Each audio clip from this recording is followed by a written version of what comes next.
Good morning সবাইকে। দেখো ওয়েদারটা কি সুন্দর, তাই না? হচ্ছে আজকে, তাই না? ঝিঝির বৃষ্টি করছে। আমি এখন যাবো বুনুকে স্কুলে দিতে।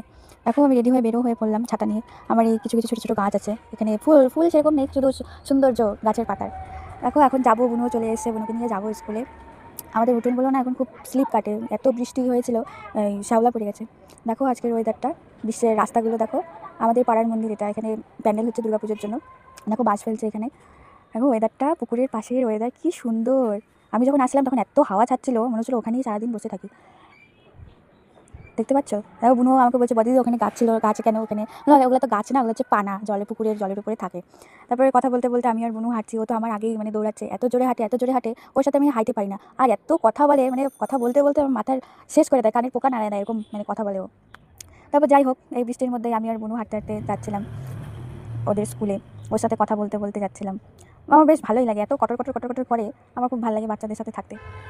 তবে দেখো কথা বলতে বলতে ওর স্কুলেও চলে আসলাম। ওর স্কুলে এখনও আন্টি আসেনি, খালি সামনে দরজাটা খোলা আর ভেতরে দরজাটা খোলা, কিন্তু স্কুলের রুমগুলো খোলা নেই এখনও। ওদের স্কুলের এই বৃষ্টিতে দেখো এই সামনে মাঝখানে জল জমে গেছে, অল্প একটু বৃষ্টিতেই জল জমে গেছে এখানে। তারপর আস্তে আস্তে ওর টিফিন ব্যাগের থেকে নামালাম, টিফিন জলের বোতল এখানে রাখলাম।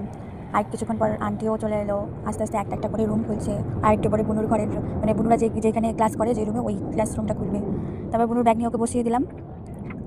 এখন আর কি ওকে স্কুলে দিয়ে আমি এখন যাচ্ছি বান্ধবীর বাড়িতে, একটু দরকার ছিল ওদের বাড়িতে। ওদের ওখানেও মানে জল জমে গেছে এই জায়গাটাতে। তারপরে দেখো ওদের গেটটা খুলে আমি উপরে উঠছি সিঁড়ি দিয়ে। আমি গিয়ে দেখি ও শুয়ে মানে বসেছিল, মাত্রই ঘুম থেকে উঠলো, এত মানে আলসি। তারপর ওর সাথে কথাবার্তা বলে আমি বললাম যে আমাকে কিছু ফুলের ডাল দিতে। তারপর মা আমার কেটে দিল ফুলের ডালগুলো, যেগুলো আর কি আমার বাড়িতে নাই।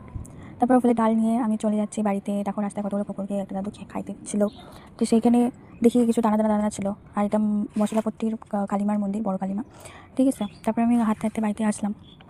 বাড়িতে আসার পর দেখি মানে একটু জন্য স্লিপ কাটতেছিলাম, এত মানে ইসে হয়েছে, পিছলা হয়েছে পেছনটা।